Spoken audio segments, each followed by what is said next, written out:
Em nome do Pai, do Filho e do Espírito Santo, vamos estudar. O tema de hoje é a mensagem para Filadélfia e Laodiceia.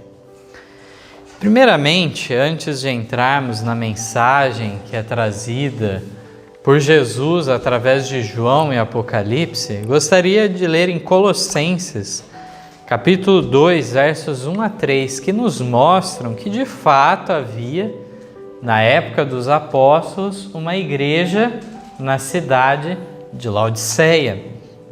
Então, o simbolismo utilizado, nós vamos depois ler aqui também os textos que nos trazem essa confirmação, mas as 7 igrejas que foram escolhidas para simbolizar os 7 períodos que a igreja cristã passaria até os últimos dias, justamente foram tiradas de igrejas locais que haviam então naquele tempo.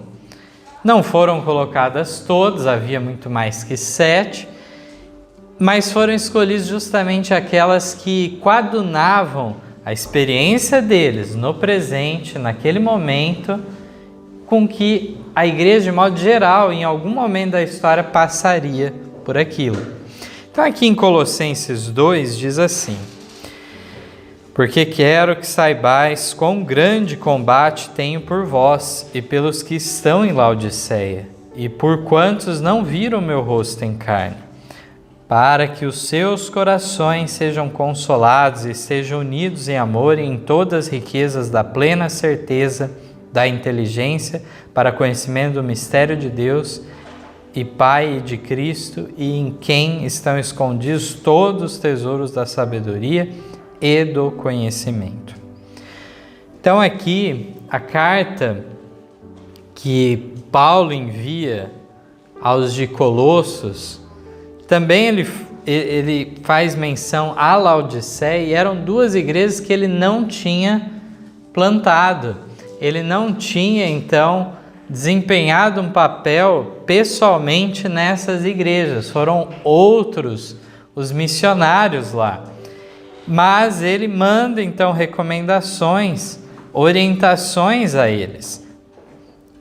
Agora vamos para o capítulo 4, verso 12 a 16, que tem a continuação desse ponto, quase no final da carta. Diz assim: saúda-vos Epáfras, que é dos vossos, servo de Cristo, combatendo sempre por vós em orações para que vos conserveis firmes, perfeitos e consumados em toda a vontade de Deus. Pois eu lhe dou testemunho de que tem grande zelo por vós e pelos que estão em Laodiceia e pelos que estão em Hierápolis. Saúda-vos Lucas, o médico amado, e Demas. Saudai aos irmãos que estão em Laodiceia e a ninfa e a igreja que está em sua casa. E olha o verso 16 agora: e quando essa epístola tiver sido lida entre vós, fazei que também seja lida na igreja dos laodicenses. E a que veio de Laodiceia, lede a vós também. A razão desse conselho de Paulo pode ter múltiplas razões, né? Uma vez que, primeiramente, que ele muitas vezes dava orientações gerais, que não se aplicavam apenas à realidade local da igreja, como também pode ser que a condição da igreja estava semelhante. Além disso, eram cidades próximas, era cerca de 16 quilômetros de distância a cidade de Colossos para a cidade de Laodiceia. Então deveria haver também um intercâmbio entre essas 2 igrejas. E nós vemos então que foi esse Epáfras que fez a obra lá e desempenhou para que surgisse uma igreja naquele lugar. E a epístola então, a carta de Paulo aos de Colossos, deveria ser lida também pelos de Laodiceia. E é feita uma menção que Paulo escreveu carta lá para Laodiceia também. Essa carta não temos o registro nas Escrituras, né? Temos o registro de algumas das cartas de Paulo, mas com certeza ele escreveu muitas outras. Agora nós vamos entrar justamente na parte profética, mas Ellen White faz menção também a esses detalhes que lemos aqui. Ela diz assim: esta igreja havia sido fielmente instruída. Em sua carta aos Colossenses, Paulo escreve, é citado Colossenses 4. Um trabalho excelente foi feito em favor da igreja de Laodiceia. A eles foi dada a exortação: sede vós perfeitos como perfeito é o vosso Pai Celeste. Mas a igreja não deu prosseguimento ao trabalho iniciado pelos mensageiros de Deus. Eles ouviram, mas deixaram de se apropriar pessoalmente da verdade e de praticar as instruções que lhes foram dadas. O resultado que se seguiu é o que certamente sempre será produzido pela rejeição das advertências e apelos do Senhor. Então aqui, pelo que é relatado por Ellen White no Comentário Bíblico, volume 7, página 964, o resultado final quanto a Laodiceia foi negativo. Fracassou de fato aquela igreja que não atendeu aos conselhos divinos. Então nós encontramos que de fato, quando nós lemos também Apocalipse, agora vamos no Apocalipse 3, verso 14 em diante, nós encontramos um relato real, verídico, da condição que estava aquela igreja na época dos apóstolos. Mas uma verdade não anula a outra, uma vez que também há um simbolismo para a igreja cristã ao decorrer dos séculos. Então vamos ler essa mensagem aqui, os capítulos 14 a 22. O início sempre é colocado, então, nomes, títulos para Cristo. E ao anjo da igreja de Laodiceia escreve: isto diz o Amém, a testemunha fiel e verdadeiro princípio da criação de Deus. Então nós encontramos aqui, neste primeiro relato, uma dificuldade, muitas vezes, na nossa tradução Almeida, todas elas trazem então esse título, princípio da criação de Deus. Então eu queria fazer a observação do significado disso.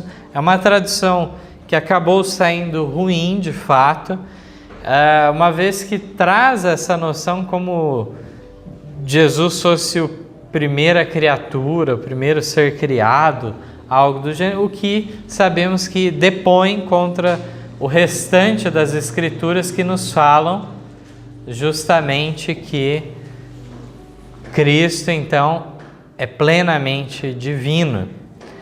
Aqui, o termo grego que nós temos para essa palavra tem o sentido de principal. Então, aqui, o sentido seria o principiador da criação de Deus, o originador de toda a vida. É nesse sentido que temos essa palavra aqui no relato. Então, uma vez que se identifica aquele que é o remetente da mensagem ao anjo da igreja de Laodiceia, e anjo da igreja significa o mensageiro da igreja, ainda que se aplicasse de modo geral para os membros que haviam na igreja, principalmente é uma mensagem dada ao ministério, para o ministério fazer a correção necessária de rumos. Verso 15 então diz: conheço as tuas obras, que nem és frio nem quente. Quem dera foras frio ou quente. Assim, porque és morno e não és frio nem quente, vomitar-te-ei da minha boca. Como dizes, rico sou e estou enriquecido e de nada tenho falta, e não sabes que és um desgraçado e miserável e pobre, cego e nu. Aconselho-te que de mim compres ouro provado no fogo, para que te enriqueças, e roupas brancas para que te vistas, e não apareça a vergonha da tua nudez, e que unjas os teus olhos com colírio, para que vejas, eu repreendo e castigo a todos quantos amo. Sê, pois, zeloso e arrepende, eis que estou à porta e bato. Se alguém ouvir a minha voz e abrir a porta, entrarei até ele e com ele cearei e ele comigo. Ao que vencer, lhe concederei que se assente comigo no meu trono, assim como eu venci e me assentei com meu Pai no seu trono. Quem tem ouvidos, ouça o que o Espírito diz às igrejas. Aqui nós estamos falando da última igreja da série de 7, portanto, referente aos últimos dias da história terrestre, o tempo em que vivemos. A mensagem é para nós e vamos destrinchar alguns detalhes dela ao decorrer da mensagem que será apresentada. Gostaria de ressaltar aqui que sempre, em todos os casos das 7 igrejas, também ao final é dado o quê? Promessas de vitória. Aquele então que fosse fiel até o fim, realmente esse receberia as recompensas. Também o verso 20 é interessante de notarmos porque fala de um trabalho individual, da pessoa em si aceitar. Não necessariamente a igreja toda aceita a mensagem de reprovação. Pode ser tanto alguns aceitarem como outros rejeitarem a mensagem que é enviada por Jesus Cristo para que os ministros fiéis comuniquem à igreja. Por isso que tem esse trabalho de Cristo ir ao coração humano e então pedir entrada. O verso 19 também nos ressalta que Deus justamente repreende e castiga a quais? Aqueles que Ele ama. E, portanto, é feito o apelo: sê, pois, zeloso e arrepende-te. Agora vamos a um texto do Atos dos Apóstolos, na página 585 em diante, onde a mensageira do Senhor nos relata alguns detalhes sobre isso. Os nomes das 7 igrejas são símbolos da igreja em diferentes períodos da era cristã. O número 7 indica plenitude e simboliza o fato de que as mensagens se estendem até o fim do tempo, enquanto os símbolos usados revelam o estado da igreja nos diversos períodos da história do mundo. Então aqui nós encontramos este fato: 7 é o número da plenitude. As várias séries que nós temos no Apocalipse, temos 7 selos, 7 trombetas também, elas se estendem desde a época dos apóstolos até o fim do tempo. E aqui é dito que neste caso foi usado sim para falar o quê? Do estado da igreja, de modo geral, não localmente, mas de modo geral, o estado da igreja nos diversos períodos da história do mundo. Anteriormente, já estudamos aqui na igreja sobre os primeiros cristãos, aquela série de 4 vídeos que falam os primeiros cristãos. Lá nós aprendemos um pouco sobre a primeira igreja de Éfeso, que é apenas da época dos apóstolos, que na última fase, Éfeso, também houve uma diminuição do fervor das primeiras obras, depois do ano 70, e se estende até o ano 100. E do ano 100 até 313 é a segunda igreja, a igreja de Esmirna, a qual é a igreja dos mártires, aqueles que foram perseguidos. E é interessante que nós comentamos àquela altura que Esmirna é justamente a igreja que não há nenhuma reprovação. Mesmo Éfeso recebeu. No começo a igreja estava muito bem, mas por último a igreja tinha perdido um pouco o vigor. Mas no caso da igreja de Esmirna, que passou por 10 perseguições aí ao decorrer do tempo, neste caso não há dada nenhuma reprovação em igreja. Mas o outro dado mais curioso, quando nós vamos estudar, é que a igreja de Laodiceia não tem nenhuma qualidade aqui colocada. Todas as vezes, quando nós pegamos os casos de Éfeso, de Pérgamo, de Tiatira, de Sardes, é falado palavras de reprovação e palavras de ânimo. Mas no caso de Laodiceia, a condição era tão grave que não é dado elogios à igreja. Então, vemos aí um pouco da gravidade da situação.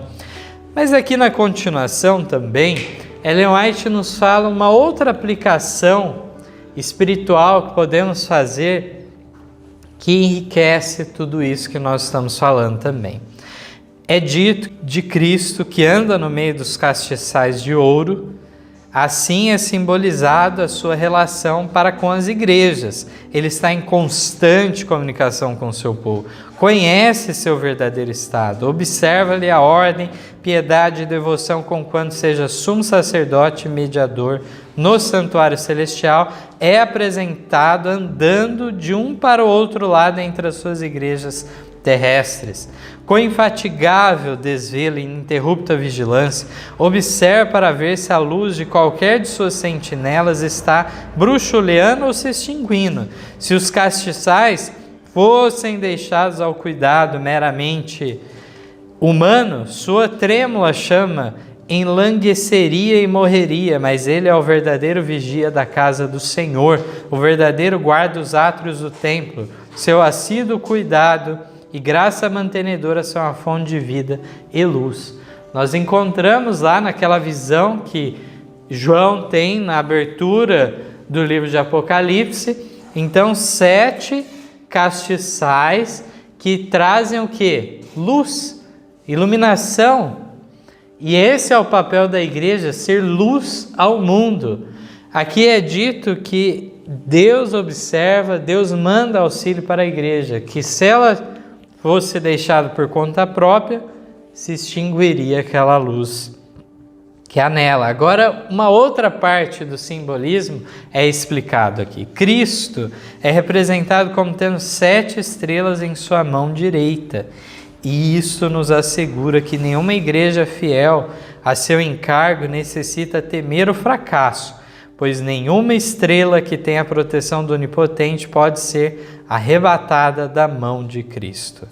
Isso diz aquele que tem na sua destra 7 estrelas. Essas palavras são ditas aos que ensinam na igreja, aqueles a quem Deus confiou pesadas responsabilidades.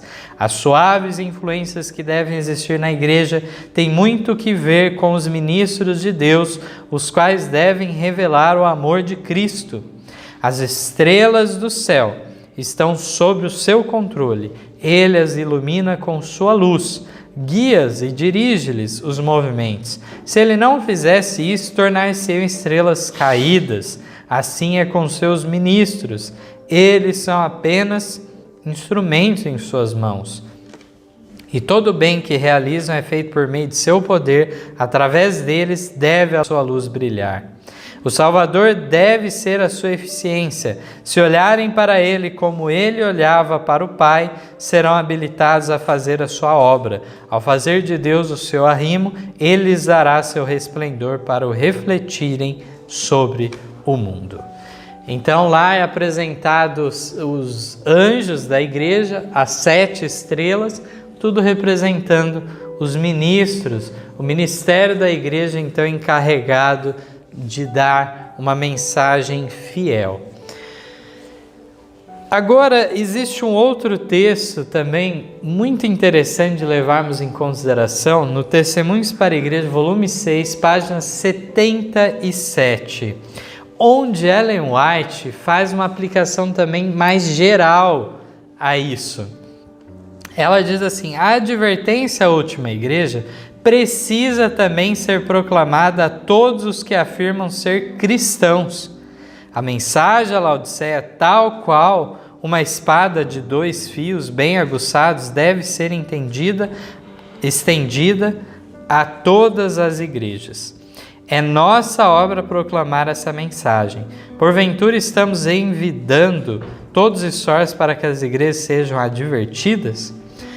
Então nós fazemos uma aplicação mais estrita dentro da profecia, dentro da história, de fato a igreja de Deus, representada em 7 períodos diferentes, em 7 estados, condições distintas. Mas aqui também nada impede de fazermos outras aplicações também aos textos de maneira mais genérica.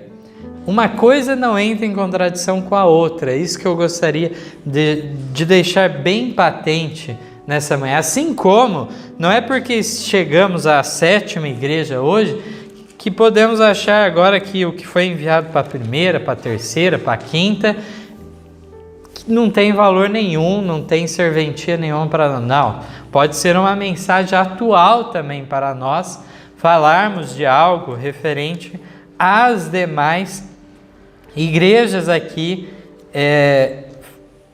relatadas. Inclusive, em relação à 5ª igreja, nós temos já um aviso quanto à vigilância.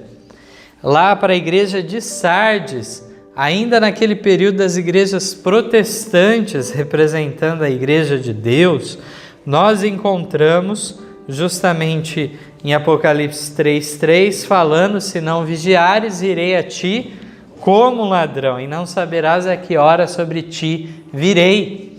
Então é importante destacarmos esse aspecto, e na última parte do estudo, eu gostaria de nomear vários pontos aqui, quanto à 6ª igreja de Filadélfia, que nos traz também algo extremamente atual. Mas voltando à questão que estávamos vendo, uma aplicação geral de Laodiceia, não só para o povo de Deus em si, a igreja de Deus, o ministério encarregado das últimas verdades, mas, de modo geral, a todo o mundo cristão se aplica esta mensagem à Laodiceia. É uma condição em que toda a cristandade, na maior parte do mundo, está favorável, não há perseguição. E há então o comodismo, a prosperidade material e outros planos, mas a riqueza espiritual é isso que falta neste período da história. Eu gostaria de comparar aqui, abrindo a nossa mente para esses assuntos, por exemplo, quando nós pegamos a questão de Apocalipse 18, que nos fala de um outro anjo que desce à terra e ilumina ela com sua glória. A mensagem dele é o que? Caiu a grande Babilônia. E nós vemos que a mesma mensagem é apresentada pelo 2º anjo em Apocalipse 14. Portanto, se nós entendemos que ainda que a obra profetizada do anjo de Apocalipse 18 está para o futuro, a do 2º anjo não está. A do 2º anjo é algo atual. E o que nós encontramos neste caso? Encontramos um detalhe interessante. Nós, naturalmente, ao apresentarmos a mensagem do 2º anjo para as pessoas, podemos ir em nossas Bíblias e ler aonde? Em Apocalipse 18. Apocalipse 18 nos dá alguns detalhes a mais, é mais resumido no capítulo 14, sobre essa queda de Babilônia. Não se cumpriu completamente sequer o que está lá em Apocalipse 14, porque lá é dito que deu a beber o quê? Deu a beber do vinho da ira da sua fornicação a todas as nações. Isso é relatado na mensagem do 2º anjo. E isso ainda não aconteceu. Nem por isso a mensagem não deva ser dada agora. Mas haverá uma conclusão dessa mensagem por ocasião da lei de Deus ser invalidada por legislação com a lei dominical, e por consequência virá a chuva serôdia, o derramamento sem medida do Espírito Santo. Esta será a obra do outro anjo. E aqui nós vemos que é dito dos pecados de Babilônia terem se acumulado até o céu. Mas a mensagem agora é que, ainda que haverá aqueles que virão na 10ª hora para o povo de Deus, deve haver aqueles que proclamam isso para estes. Isso fica implícito. Deus tem um povo dele separado da corrupção, das igrejas caídas, e há um povo dele que ainda está o quê? Em Babilônia. As duas coisas são verdades. Mas esses que estão em Babilônia ainda devem ser advertidos por aqueles que foram libertados do cativeiro antes. Por isso que aqui é dito que sai dela, povo meu, para que não sejais participantes dos seus pecados, para que não incorras nas suas pragas. Quem anuncia isso? É de fato o papel daqueles que estão livres de Babilônia. Continuando aqui, no quarto Testemunhos para a Igreja, página 87, diz que a mensagem laodiceana aplica-se ao povo de Deus que professa crer na verdade presente. A maior parte deles são professos mornos, tendo nome, mas não zelo. Então aqui foi dada uma especificação maior agora, mostrando que o povo crente na verdade presente, ou seja, agora já aplicando ao adventismo, a ele se aplica a mensagem laodiceana. No Mensagens Escolhidas, volume 1, página 357, diz que a mensagem à igreja de Laodiceia é aplicável à nossa condição. Quão claramente é pintada a situação dos que julgam ter toda a verdade, que se orgulham no conhecimento da palavra de Deus, ao passo que seu poder santificador não foi sentido em sua vida. Falta em seu coração o fervor do amor de Deus, mas é este mesmo fervor de amor que torna o povo de Deus a luz do mundo. Então, é a condição justamente daqueles que julgam ter toda a verdade, orgulham do conhecimento da palavra de Deus, e eles têm conhecimento? De fato têm. Mas falta o que? Uma piedade prática, uma santificação da verdade, então, na vida. Na página seguinte, diz assim: damos graças a Deus por existirem almas que reconhecem estar em necessidade de algo que não possuem, o ouro da fé e amor, as vestes brancas da justiça de Cristo, o colírio do discernimento espiritual. Agora nós vemos a questão das riquezas que devem ser compradas, é dito lá como lemos. Interessante vermos que enquanto essa igreja de Laodiceia é dita que ela se considera rica, mas o relatório do testemunho, da testemunha fiel e verdadeira, é justamente que é pobre. Isso entra em conflito com o que é dado lá em Apocalipse 2:9 para a igreja de Esmirna. Lá fala: conheço as tuas obras, a tua tribulação e a sua pobreza, mas tu és rico. Justamente havia uma riqueza espiritual, ainda que em bens materiais não houvesse. Mas eu gostaria de ler então agora em Isaías 55, que nos fala dessa compra que devemos fazer do ouro, das vestes, do colírio, como foi dito aqui. Em Isaías 55 nos fala a forma que se dá isso, essa compra maravilhosa. Isaías 55, verso 1: ó vós, todos os que tendes sede, vinde às águas, e os que não tendes dinheiro, vinde, comprai e comei. Sim, vinde, comprai sem dinheiro e sem preço, vinho e leite. Então nós vemos que Deus está oferecendo gratuitamente estes bens para nós. Aqui nos fala dessa comunhão, então, com essa sede espiritual, e o Espírito Santo vir a nós para saciar esta sede. Nós vemos uma abundância espiritual que será derramada, vinho e leite para estes.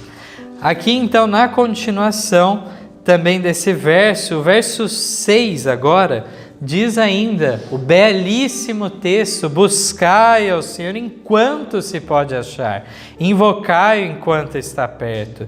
Deixe o ímpio o seu caminho e o homem maligno os seus pensamentos, e se converta ao Senhor, que se compadecerá dele. Torne para o nosso Deus, porque grandioso é em perdoar. Porque os meus pensamentos não são os vossos pensamentos, nem os vossos caminhos os meus caminhos, diz o Senhor. Porque assim como os céus são mais altos do que a terra, assim são os meus caminhos mais altos do que os vossos caminhos, e os meus pensamentos mais altos do que os vossos pensamentos. Maravilhoso esse convite divino que está à nossa disposição. Nos fala dessa busca de Deus e sabemos que na realidade Ele mesmo vem ao nosso encontro, Ele que vem e bate na porta do nosso coração. Existe um outro texto referente a esse assunto também, no Primeiros Escritos, na página 270, que é uma visão bem significativa. Não temos condição aqui de entrar em detalhes sobre ela, mas sempre surge uma dúvida na mente das pessoas se essa visão ela vai se cumprir no futuro ou ela se cumpriu no passado. E aqueles que já estudaram, não faz muito tempo, estudamos aquele trimestre sobre sacudidura e salvação. Lá na lição vimos que, de fato, a sacudidura é algo que tanto está no presente como algo para o futuro. A sacudidura final, completa, ocorrerá apenas na crise final. Mas, desde já, a igreja passa por sacudiduras, de fato. E houve, por exemplo, na década de 1850, dentre os adventistas do sétimo dia, uma sacudidura muito forte e vários grupos espúrios surgiram naquela época. Nós também estudamos naquela lição. Esses grupos espúrios, então, descrendo de partes da mensagem, trazendo muito dano à igreja. E foi, então, uma bênção para a igreja a saída destes. A dificuldade que nós encontramos é justamente o fato que mais tarde, na década de 1870 e depois 1880 em diante, nós encontramos uma outra situação, onde mais uma vez é dado a reprovação contra uma igreja laodiceana, mas não repercutiu numa sacudidura. E aí o mal continuou na igreja. Aqui diz assim na página 270 do Primeiros Escritos: perguntei a significação da sacudidura que eu vira, e foi mostrado que era determinada pelo testemunho direto e contido no conselho da testemunha verdadeira à igreja de Laodiceia. Isso produzirá efeito no coração daquele que o receber, e o levará a empunhar o estandarte e propagar a verdade direta. Alguns não suportarão esse testemunho direto, levantar-se-ão contra ele, e isto é o que determinará a sacudidura entre o povo de Deus. Então não há uma aceitação completa da mensagem, mas a dificuldade é quando prevalece na igreja uma maioria que não aceita esse testemunho direto. Lá na década de 1850, a maior parte aceitou a reprovação divina e se corrigiu. Mas nas décadas seguintes não aconteceu isso. Prevaleceu justamente essa negação da realidade. No Testemunho para a Igreja, volume 3, página 252, diz assim: que maior engano pode sobrevir à mente humana do que a confiança de estar correto quando se está totalmente errado. A mensagem da testemunha verdadeira encontra o povo de Deus em triste engano, todavia sincero nesse engano. Eles não sabem que sua condição é deplorável à vista de Deus. Enquanto aqueles que são abordados se lisonjeiam de achar-se em exaltada condição espiritual, a mensagem da testemunha verdadeira destrói sua segurança, com a surpreendente denúncia de seu verdadeiro estado espiritual, de cegueira, pobreza e miséria. Esse testemunho tão incisivo e severo não pode ser um engano, pois é a testemunha verdadeira quem fala e seu testemunho tem de ser correto. Na página 254, nos mostra um pouco do pensamento que havia dentro da igreja e a dificuldade de aceitar e aplicar para si a mensagem laodiceana. Muitos indagam: por que são feitas tantas reprovações? Por que os testemunhos nos acusam continuamente de apostasia e de ofensivos pecados? Nós amamos a verdade, estamos prosperando, não temos necessidade desses testemunhos de advertência e reprovação. Essas são as palavras de Deus? São as palavras dos laodiceanos que, mesmo diante da mensagem de reprovação, não querem aceitar. Diz, mas por que tanta reprovação? Nós estamos bem, estamos prosperando, não temos necessidade de... Nós amamos a verdade. Examinem, porém, esses queixosos o próprio coração e comparem sua vida com os ensinos práticos da Bíblia.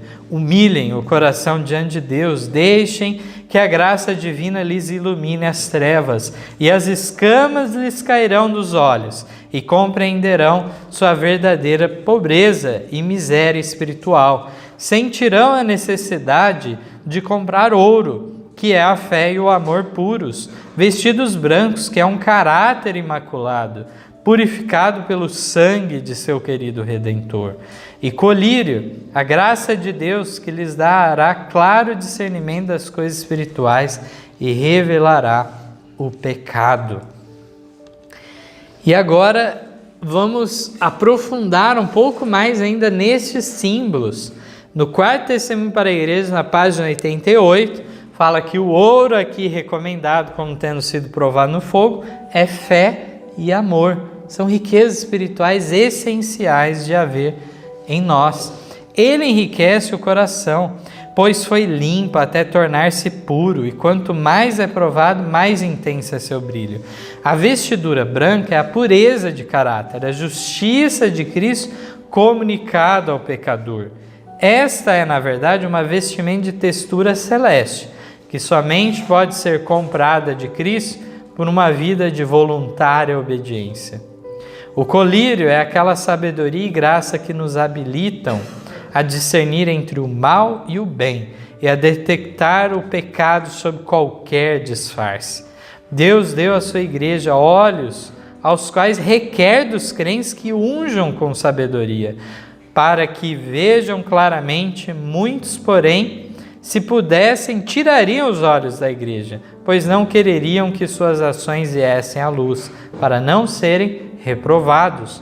O colírio divino comunicará clareza ao entendimento. Cristo é o depositário de todas as graças. Ele diz, aconselho-te que de mim compres. Então nós encontramos neste texto o fato de que só teremos uma justiça de Cristo comunicada em nossa vida, não é apenas uma cobertura para agora continuarmos em pecado, mas andarmos em novidade de vida. Fomos perdoados dos pecados dantes cometidos e agora diz numa vida de voluntária obediência. Isso nos garante essa vestidura que foi então produzida nos teares celestiais.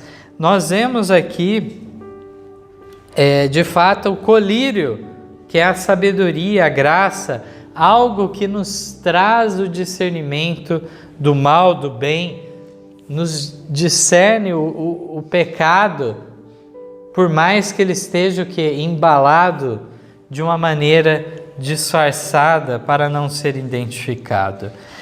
Então a igreja tem que ter esse discernimento espiritual, mas aqui diz que muitos não queriam que houvesse isso, porque a reprovação recairia sobre eles mesmos. O ouro, então, o ouro provado,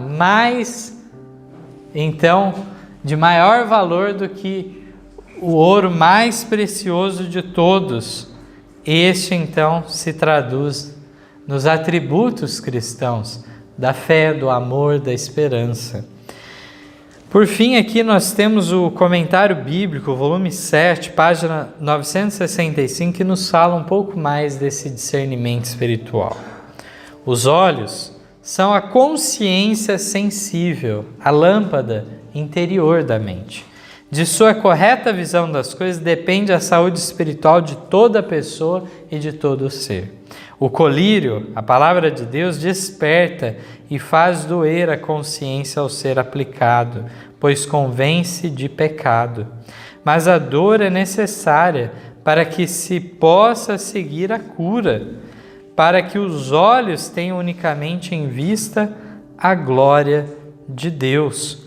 O pecador, contemplando-se diante do grande espelho moral de Deus, enxerga-se como Deus o vê e exerce o arrependimento para com Deus e a fé em nosso Senhor Jesus Cristo. Muito significativa essas palavras, então, que nós encontramos falando desse papel da palavra de Deus para trazer o despertamento.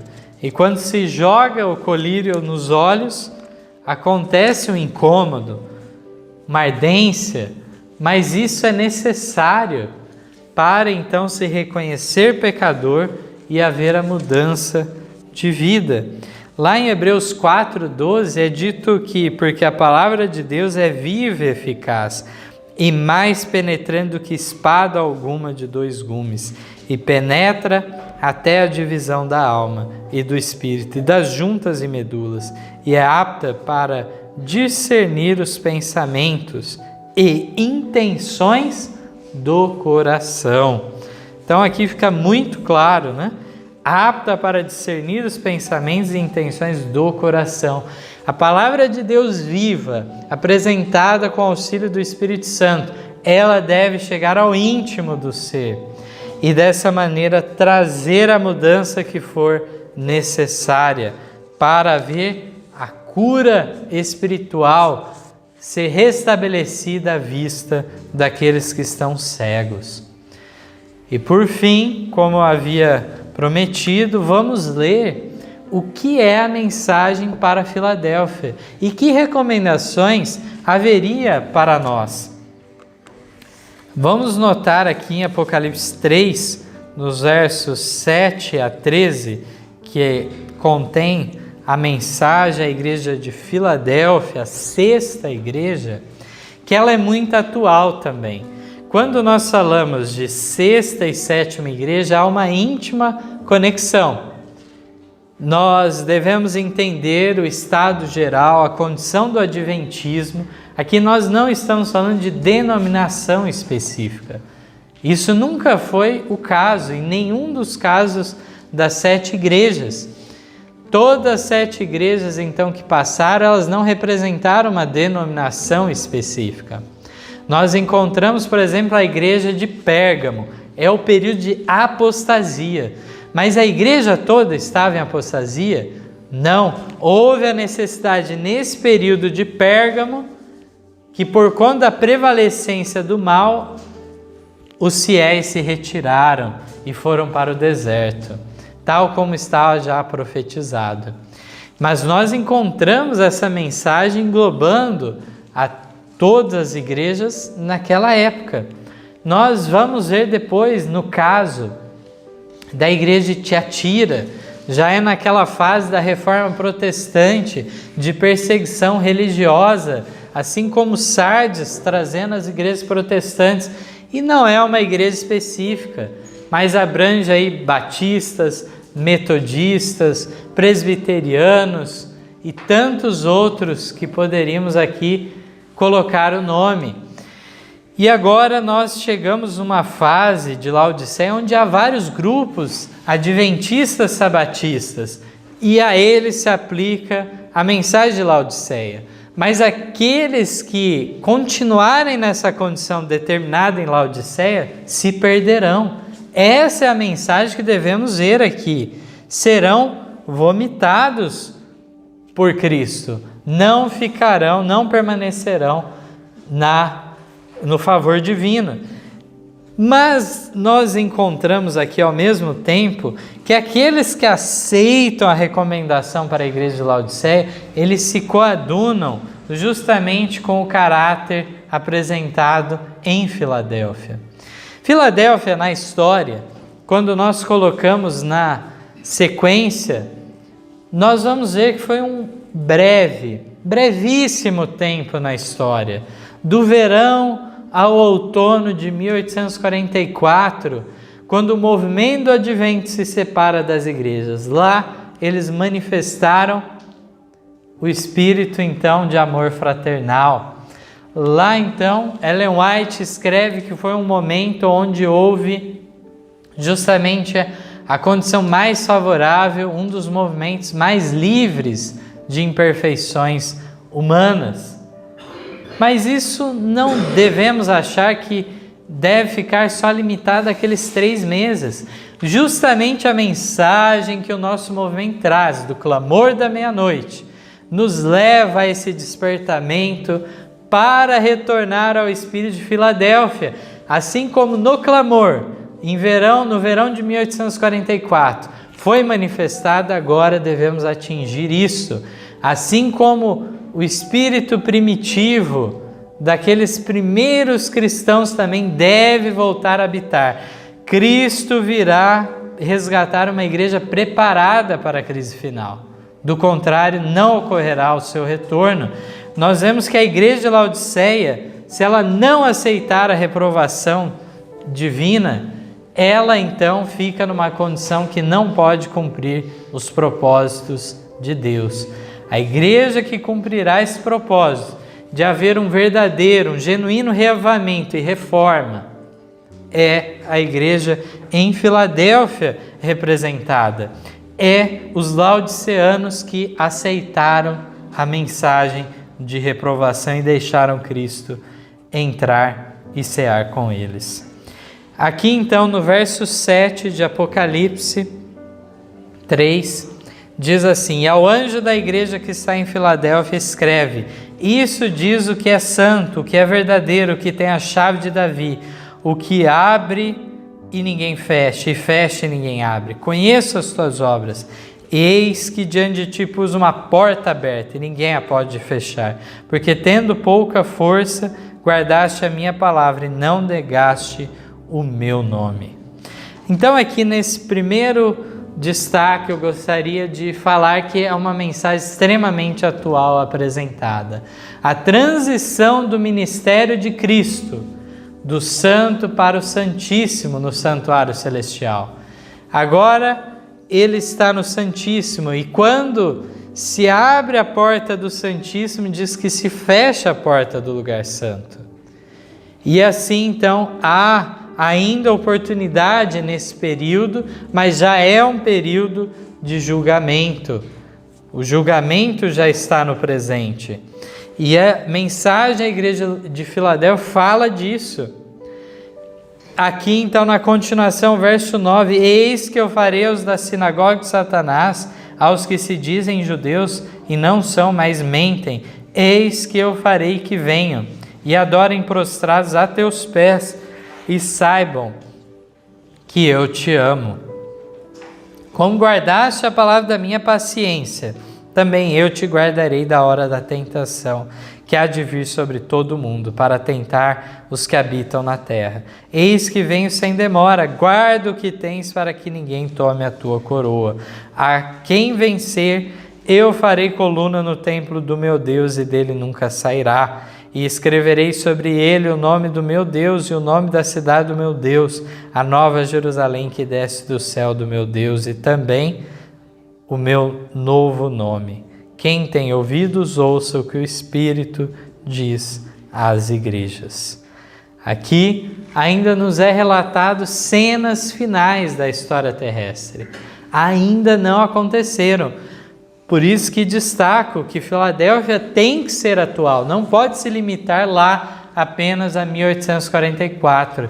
Aqui nos fala da sinagoga de Satanás, que Ellen White, no seu folheto A Word to the Little Flock, uma palavra ao pequeno rebanho, nesse folhetinho, no começo da obra, ela destaca que são os adventistas nominais, essas sinagogas de Satanás. Aqueles que se dizem judeus, mas não o são, como é relatado aqui no Apocalipse, nas 7 igrejas, nós encontramos essa referência. E encontramos aqui este fato futuro que ocorrerá quando a porta da graça já se fechou. Então, esses adventistas nominais serão constrangidos a reconhecerem os santos. Não será para salvação, mas apenas um reconhecimento tal como de Esaú, que buscou a primogenitura ainda com lágrimas, com choro, mas não havia arrependimento genuíno mais. Aqui diz algo que também no Primeiros Escritos, na página 15, nos fala dessa sinagoga de Satanás, que prostram-se aos pés dos santos. Estes reconhecem os santos porque, está lá no Primeiros Escritos, página 15, eles saudavam uns aos outros com ósculo santo e lavavam os pés uns dos outros também. Aqui ainda é destacado no verso 10, que estes vão ser aqueles que guardam a palavra em que momento? Na hora da tentação que há de vir sobre todo o mundo, para tentar todos os que habitam na terra. Portanto, passarão pela crise final. Vemos essa mensagem à igreja de Filadélfia muito atual. Não devemos enxergar apenas Laodiceia para nós, mas também Filadélfia. Ambas são complementares para entendermos a situação que a igreja está e a situação que a igreja deve se tornar. Que Deus nos abençoe e que a iluminação do Espírito Santo, então, se faça presente individualmente, assim como também em nossa igreja. Esse é o meu desejo de oração. Amém.